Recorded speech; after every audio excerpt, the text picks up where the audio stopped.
Le temps d'un week-end, les coulisses genevoises des métiers d'art se dévoileront au grand public du 31 mars au 2 avril dans le cadre des Journées européennes des métiers d'art.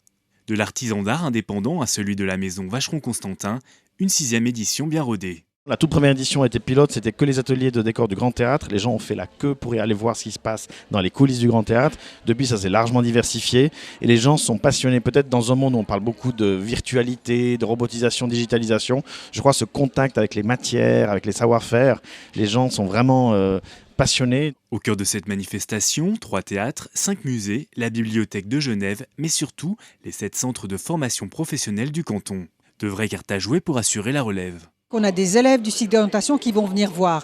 Et pour moi, c'est capital parce que l'orientation professionnelle, la valorisation de la formation professionnelle, c'est une de mes préoccupations au département. Et donc ce type de journée, ça permet justement d'amener les élèves, d'amener leurs familles aussi vers des métiers qui sont souvent méconnus parce que souvent pratiqués par relativement peu de personnes. On n'est pas dans les grands trends du commerce, par exemple, qui est typique à Genève.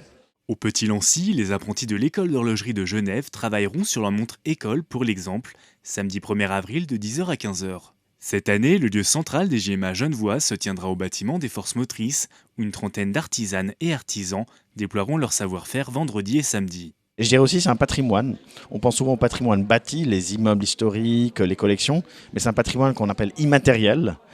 C'est des savoir-faire qu'il faut préserver et on a d'ailleurs mis l'horlogerie et tout ce qui est graphisme et design dans les traditions que la Suisse aimerait faire reconnaître au patrimoine mondial de l'humanité dans le domaine immatériel.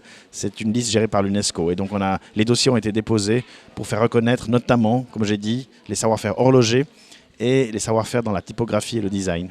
Les Journées européennes des métiers d'art, 3 jours pour faire un pas dans l'univers fourmillant des maîtres de la matière, du geste, mais aussi de la conservation.